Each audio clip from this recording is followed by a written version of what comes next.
বন্ধুরা, welcome to my channel the creative Sumita. আজকে আমরা চলে এসেছি পরেশনাথের জৈন মন্দিরে। এই মন্দির কখন খোলা থাকে, মন্দিরে কিভাবে আসবেন, মন্দিরটি কোথায় অবস্থিত, সম্পূর্ণ তথ্যসহ আমরা আজকে এই অসাধারণ সুপ্রাচীন সুন্দর পরেশনাথের জৈন মন্দির দেখে নেব। মন্দিরের ইতিহাস সহ ছোটোখাটো তথ্য শেয়ার করে নেব আজকের ভিডিওতে, তাই ভিডিওটি স্কিপ না করে সম্পূর্ণ দেখার অনুরোধ রইল। আর পূজা ও মন্দির সম্বন্ধীয় নতুন ভিডিও পেতে আমার চ্যানেলটিকে সাবস্ক্রাইব করে রাখবেন, পাশে থাকা বেল আইকনটি প্রেস করে রাখবেন যাতে আমার নতুন ভিডিওর নোটিফিকেশন আপনাদের কাছে পৌঁছে যায়। পরেশনাথের মূল মন্দিরের প্রবেশপথের দুই পাশে রয়েছে জৈন তীর্থঙ্কর পরেশনাথজির বিভিন্ন কাহিনী এবং উপদেশমূলক বেশ কিছু বাণী। তারই মধ্যে কয়েকটি আমি পড়ে শোনাচ্ছি। প্রথম, ক্রোধ, অহংকার, লোভ পাপ কাজকে বাড়ায়, তাই নিজের আত্মার কল্যাণের জন্য এই চারটি দোষ ত্যাগ করা উচিত। আর এক জায়গায় লেখা আছে, মনুষ্যকে এটা বুঝতে হবে যে একদিন আমায় এই পৃথিবী ছেড়ে অবশ্যই চলে যেতে হবে। এই জমি, ঘর, সম্পত্তি, সোনা, সন্তান, স্ত্রী, আত্মীয়, বন্ধু, এমনকি এই শরীরটাও ছেড়ে চলে যেতে হবে। আরেকটি উপদেশবাণী হচ্ছে, যে ভাষায় অসন্তোষ ও অবিশ্বাস উৎপন্ন হয় ও অন্যেরা শীঘ্র ক্রোধিত হয়, সেই ভাষা সর্বদা বর্জন করা উচিত। আরেকটি বাণী হলো, এই সংসারে মানুষের জন্য চারটি কথা অত্যন্ত দুর্লভ। মানুষ হয়ে জন্মানো 1 নম্বর, 2 নম্বর শ্রুতি অর্থাৎ শাস্ত্র শ্রবণ, 3 নম্বর ধর্মের প্রতি শ্রদ্ধা, আর চতুর্থ হলো উদ্যম অর্থাৎ আত্মবল অনুশীলন করা। দেওয়ালের মধ্যে এই মূর্তিগুলো অসাধারণ সুন্দর, প্রত্যেকটা এত নিখুঁতভাবে তৈরি করা, কাছে থেকে দেখলে সত্যি বোঝা যাচ্ছে দক্ষ শিল্পী দ্বারা তৈরি করা। আর প্রত্যেকটা এই ছবি বা মূর্তির পিছনে একটা করে ইতিহাস আছে, যেগুলো নিচে লেখা রয়েছে। সবগুলো আমি পড়ে শোনাতে পারলাম না, কারণ ভিডিওটা অনেক বড় হয়ে যাবে। সন্ধে 6টা সাড়ে 6টার সময় প্রত্যেকটা মূর্তির উপরে একটি করে লাইট জ্বলে। আলো আঁধারিতে রাস্তাটা মায়াময় হয়ে উঠেছে, খুব সুন্দর পরিবেশ। উল্টোডাঙা অথবা কলকাতা স্টেশন থেকে মাত্র 2 কিলোমিটার দূরে অবস্থিত পরেশনাথের জৈন মন্দির। উল্টোডাঙা স্টেশনে নেমে অটো করে চলে আসতে পারবেন এই মন্দিরে। মেট্রো করে এলে শোভাবাজার অথবা শ্যামবাজার মেট্রো স্টেশনে নেমে খান্না থেকে এখানে পৌঁছানো যায়। আর যদি বাসে করে আসেন তবে মানিকতলা, হাতিবাগানগামী যে কোনো বাসে করে চলে আসুন গৌরীবাড়ি স্টপেজে। খান্না বাস স্টপেজে থেকেও 5 মিনিট হেঁটেই এখানে পৌঁছানো যায়। তাহলে বন্ধুরা, চলুন আমরা ঘুরে দেখে নিই এই সুন্দর জৈন মন্দিরটি। এই পরেশনাথ মন্দির চত্বরে আছে মোট 4টি মন্দির: শীতলনাথজি মন্দির, চন্দ্রপ্রভুজির মন্দির, মহাবীর স্বামী মন্দির, দাদাওয়াড়ি ও কুশলজির মন্দির। এই যে এটা শীতলনাথজির মন্দির।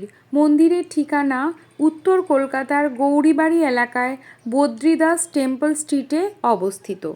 এই মন্দির খোলা থাকে সকাল 6টা থেকে 12টা পর্যন্ত আর বিকেল 3টে থেকে 7টা পর্যন্ত। কখনো কখনো শীত বা গ্রীষ্মকালে মন্দিরের সময় আধ ঘন্টা আগে পিছে হয়। এখন যেমন লেখা আছে সকাল 6:30 থেকে 12টা পর্যন্ত মন্দির খোলা থাকে। এই শীতলনাথজির মন্দিরটি প্রতিষ্ঠা হয়েছিল 1842 সালে, আর শীতলনাথজির ঠাকুর প্রতিষ্ঠিত হয়েছিল 1867 সালে। জৈন ধর্মের 10 নম্বর তীর্থঙ্কর হলেন শীতলনাথজি। এই মন্দিরটি তৈরি করেছিলেন রায় বাহাদুর বদ্রীদাস মুকিম। এই মন্দিরের ভিতরে যে কারুকার্য রয়েছে সেই সমস্ত কাঁচ বেলজিয়াম থেকে আনা হয়েছিল, আর পাথরগুলো সবই ইটালিয়ান। আরও অনেক দুষ্প্রাপ্য পাথর, বিদেশি সমস্ত জিনিসপত্র দিয়ে এই মন্দির তৈরি হয়েছিল। পরেশনাথ মন্দিরে আর কুশলনাথজির মন্দিরে বিরাট জলাশয় রয়েছে। এখানে রয়েছে হাঁস, কচ্ছপ, অনেক রকম মাছ। আগে মানুষজন খাবার দিতেন, এখন মাছকে খাবার দেওয়া নিষিদ্ধ। এই মাছ, কচ্ছপ এগুলিকে এখানে ঠাকুরের প্রতীকী হিসাবে দেখা হয়। স্বচ্ছ জলে মন্দিরের প্রতিচ্ছবি পড়ে আরও সুন্দর লাগছে। খুব সুন্দর বড় পুকুরটি। বিকেলের দিকে এখানে প্রচুর দর্শনার্থীর ভিড় হয়। সকলে বসেন, একটু সময় কাটান। পবিত্র এবং খুব সুন্দর একটা পরিবেশ, সঙ্গে সুন্দর বাগান, আর ভালো করে সাজানো রয়েছে চারপাশটা। মন্দিরের চারপাশের কারুকার্য এত সুন্দর, সকলের ভালো লাগতে বাধ্য। রেলিংয়ের কাজ, ছোট ছোট যে সমস্ত পাথরগুলো কেটে কেটে বসিয়ে পথ তৈরি করা হয়েছে, অসাধারণ সুন্দর। এই যে এখানে লেখা রয়েছে, পুকুরের জলে কেউ খাবার দেবেন না। আগে এখানে বিস্কুট, পাউরুটি বা মাছেদের খাবার সবাই কিনে এনে দিত, আর প্রচুর মাছ ভিড় করে খেত। খুব সুন্দর দেখতে লাগতো, কিন্তু মাছ মারা যাওয়ার কারণে এখন সেটি পুরোপুরি বন্ধ রয়েছে। অনেক বড় মন্দির চত্বরটি। সন্ধ্যের একটু পরে এখানে লাইট জ্বলে, তখন এর পরিবেশটা একদম অন্যরকম হয়ে যায়। কাঁচের মধ্যে লাইটিং পড়ে অসাধারণ সুন্দর লাগে। কুশলজির মন্দির ও দাদাওয়াড়ি মন্দির, তাছাড়াও মহাবীর স্বামী মন্দিরে এখন ফটো তোলা নিষেধ, কারণ ওখানে কাজ চলছে। কাঁচ কেটে কেটে সুন্দর করে বসিয়ে যে ডিজাইন করা হয়েছে, আমি আপনাদের ডিটেলে দেখানোর চেষ্টা করব। অসাধারণ সুন্দর। এত পুরানো অথচ এত নিখুঁত কাজ, কত যত্ন করে তৈরি করা হয়েছে। এখনও সেইভাবেই রক্ষণাবেক্ষণ হচ্ছে বলে যতটা সম্ভব সুন্দর রয়েছে। এই মন্দিরে আপনারা কেউ আগে এসে থাকলে অবশ্যই কমেন্ট করে জানাবেন। আমার ভিডিওর মাধ্যমে আপনাদের আজকের এই পরেশনাথজির মন্দির কেমন লাগলো কমেন্ট করে জানাবেন। পরেশনাথজির বড় মন্দিরটি শীতলজির মন্দির। শীতলজির মন্দিরের পাশের মন্দিরটি হলো ডান দিকে। জৈনদের 8 নম্বর তীর্থঙ্কর হলো চন্দ্রপ্রভুজি। তারই নামে ওই যে দূরে চূড়া দেখা যাচ্ছে, ওই মন্দিরটি তৈরি করা হয়েছে। সেটিও আমি অবশ্যই আপনাদের সঙ্গে শেয়ার করব। একদম বাগানের মধ্যে সুন্দর করে সাজানো রয়েছে। লোহার এই মূর্তিগুলি তৈরি করা হয়েছে। কত পুরানো এই সমস্ত মন্দিরের কারুকার্য, কিন্তু রক্ষণাবেক্ষণের জন্য এখনো সুন্দর রয়েছে। বদ্রীদাস মুকিম রায়বাহাদুর হয়েছিলেন, তাই ইংরেজদের প্রতি পৃষ্ঠপোষকতার জন্য বেশ কিছু ইউরোপীয় ধাঁচের কারুকার্য চোখে পড়ে। এখানে প্রচুর ফুলের গাছ রয়েছে, তার মধ্যে গোলাপও আছে অনেক রকমের। জৈন ধর্মের মানুষজনেরা নিরামিষ আহার তো করেনি, তাছাড়াও তারা মাটির নিচের দ্রব্যও অনেক কিছু খান না, কারণ মাটি খুঁড়ে আলু বা ওই জাতীয় কিছু জিনিস বের করতে গেলে হয়তো পোকামাকড় থাকলে মারা যেতে পারে। সেই কারণে মাটির নিচের ফসলও ওনারা খান না। লোহার যে চেয়ারগুলো দেখলেন, সেগুলিও কিন্তু অত পুরানো। থামের মধ্যে কাজগুলো দেখুন, সবই কিন্তু কাঁচের টুকরো বসিয়ে বসিয়ে ডিজাইন করা হয়েছে। বেলজিয়ামের বিভিন্ন রকমের কাঁচের টুকরো, অনেক রঙের, সেগুলোকে ঠিক ঠিক করে সাজিয়ে এইরকম ডিজাইন করা হয়েছে।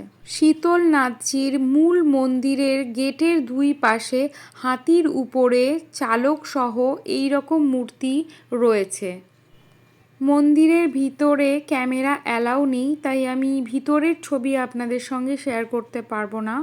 দেখুন বন্ধুরা, মন্দিরের গায়ে একটা গরু এবং সিংহ কাঁচ দিয়েই তৈরি করা হয়েছে, যেখানে দেখা যাচ্ছে যে তারা একসাথেই জল খাচ্ছে। এখানে অহিংসর প্রতীক হিসাবে এই মূর্তিটা তৈরি করা হয়েছে। ভিতরে একটি প্রদীপ রয়েছে। 1867 সালে যখন শীতলনাথজিকে প্রতিষ্ঠা করা হয়, তখন থেকে সেই প্রদীপটা 158 বছর ধরে জ্বলছে। একদিনের জন্যও নেভেনি, আর প্রদীপটাতে কখনো কালিও পড়ে না। মানে প্রদীপের উপরে যে কালি পড়ে, অদ্ভুত আশ্চর্য ব্যাপার, এই প্রদীপের উপরে কোনো কালি পড়ে না। মন্দিরের গর্ভগৃহে বিশাল ঝাড় রয়েছে, আর চারিদিকে অসাধারণ চমৎকার বেলজিয়াম কাঁচের কারুকার্য করা রয়েছে। এখানকার প্রধান উৎসব রাস পূর্ণিমা, অর্থাৎ কার্তিক পূর্ণিমা এখানে বড় করে উৎসব পালিত হয়। এই যে শীতলনাথজির মন্দিরের সামনে হাত জোড় করে বসে রয়েছেন রায় বাহাদুর বদ্রীদাস মুকিম।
বাগানের মধ্যে এই ঝাড়টি দেখুন, ঝাড়টির কারুকার্য দেখুন, পাথরের তৈরি, হাঁস করা রয়েছে।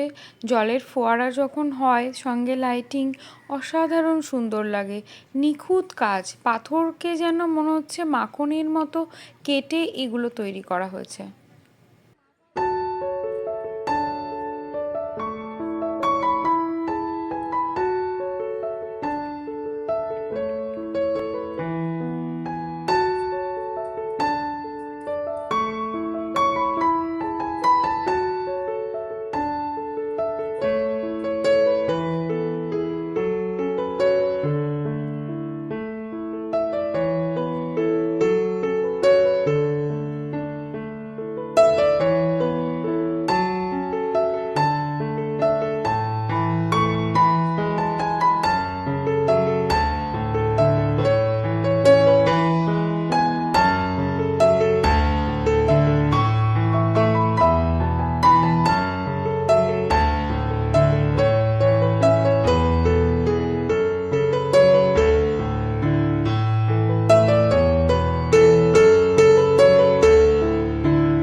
এই যে দেখুন বন্ধুরা, শীতলনাথজির গর্ভগৃহের ভিতরের অংশ।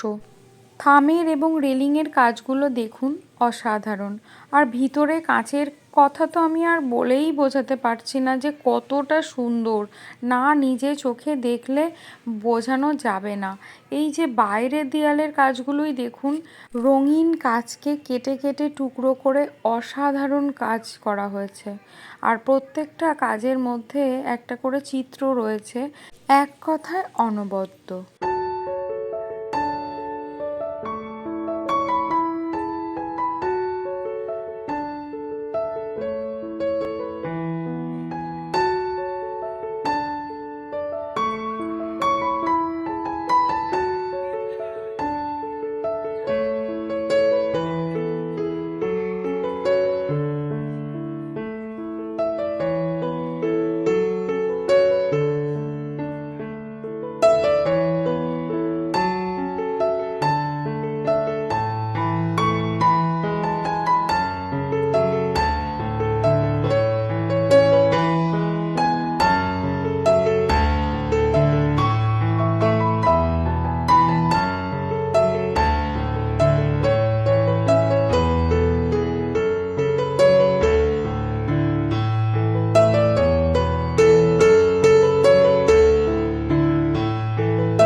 মেঝের মধ্যে ফুলের ডিজাইনগুলো দেখুন।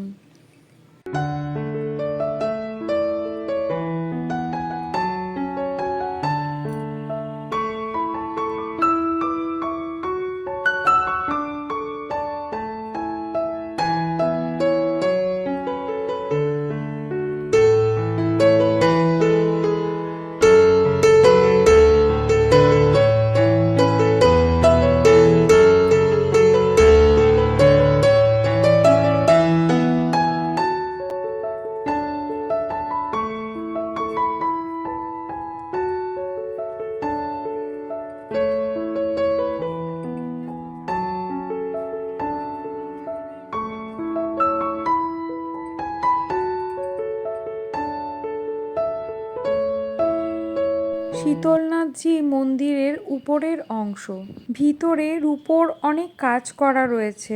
এখানে সকালে এবং সন্ধ্যাবেলা আরতি হয়। এখন 6:20 বাজছে, সন্ধেবেলা। দেখুন সমস্ত লাইটগুলো জ্বলে গেছে, আর লাইট জ্বলাতে আরও সুন্দর হয়ে উঠেছে গোটা মন্দির প্রাঙ্গণ। আপনারা তো দেখলেন, চোখ ধাঁধানো এই সুন্দর মন্দিরটিতে রয়েছে বহু মূল্যবান ইটালিয়ান পাথর আর বেলজিয়ামের রঙিন কাঁচ আর সাদা মার্বেল এবং ইটালিয়ান বহু মূর্তি। এত বড় জায়গার গোটা বাগান জুড়ে যে মেঝে রয়েছে, প্রত্যেকটা পথে এইভাবে সমস্ত পাথরের কাজ করা। 23তম জৈন তীর্থঙ্কর পরেশনাথকে নিবেদিত এই মন্দির সত্যিই অসাধারণ। পবিত্র আধ্যাত্মিক পরিবেশে গড়ে ওঠা সুন্দর এই মন্দিরটি জৈন ধর্মের মানুষজন ছাড়াও সকলকেই অনাবিল আনন্দ দেয়। ছোট বাচ্চারা যেমন এখানে এসে খুবই আনন্দ পায়, এত বড় জায়গায় খেলে বসে আনন্দ করতে পারে, সেরকম বড়দেরও এখানে কিছুটা সময় কাটালে মনটা সত্যি শান্তি পবিত্রতায় ভরে ওঠে।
জৈন অষ্টম তীর্থঙ্কর চন্দ্রপ্রভুজির মন্দির এটি। বিরাট বড় মন্দির, অনেকটা সিঁড়ি বেয়ে ওপরে উঠতে হয়। মন্দিরে ওঠার দুই দিকে রয়েছে বড় বড় শ্বেত পাথরের দুটি সিংহ, যেখানে অনেকেই সেলফি তুলছে এবং নিজেদের মতো ভালো সময় কাটাচ্ছেন।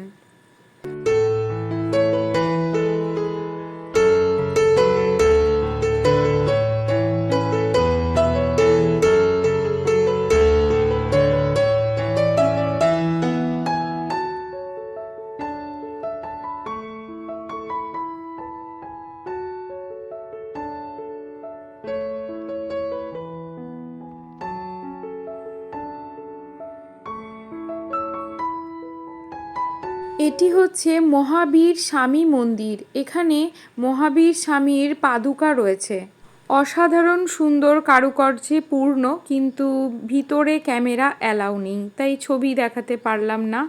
এখন আমরা যাচ্ছি দাদাওয়াড়ি ও কুশলজির মন্দিরের সামনে।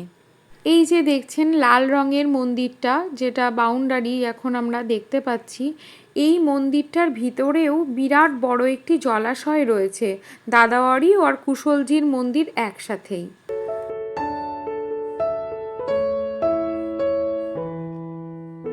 এই যে দেখছেন ডান দিকে শীতলনাথজির মন্দির, ঠিক শীতলনাথজির মন্দিরের বিপরীতেই হচ্ছে দাদাওয়াড়ি ও কুশলজির মন্দির। এই মন্দিরের ভিতরেও এখন রিপেয়ারিং এবং রঙের কাজ চলছে, যার জন্য ছবি তোলা নিষেধ। এই মন্দিরের ভেতরেও শ্বেতপাথরের অসাধারণ কারুকার্য করা। গেটের সামনেই সিকিউরিটি বসে আছেন। আমি গেটের বাইরে থেকে যতটা সম্ভব জুম করে আপনাদের একটু মন্দিরটা দেখানোর চেষ্টা করলাম। তাহলে বন্ধুরা, পরেশনাথ জৈন মন্দিরে এলে একসাথে 4টে মন্দির দর্শন করার সুযোগ পাওয়া যায়, আর প্রত্যেকটা মন্দিরই সত্যি অসাধারণ। আজকে আমার এই ভিডিওটি ভালো লাগলে অবশ্যই ভিডিওটিকে লাইক এবং শেয়ার করে দেবেন, আর আমার চ্যানেলটিকে সাবস্ক্রাইব করে পাশে থাকবেন।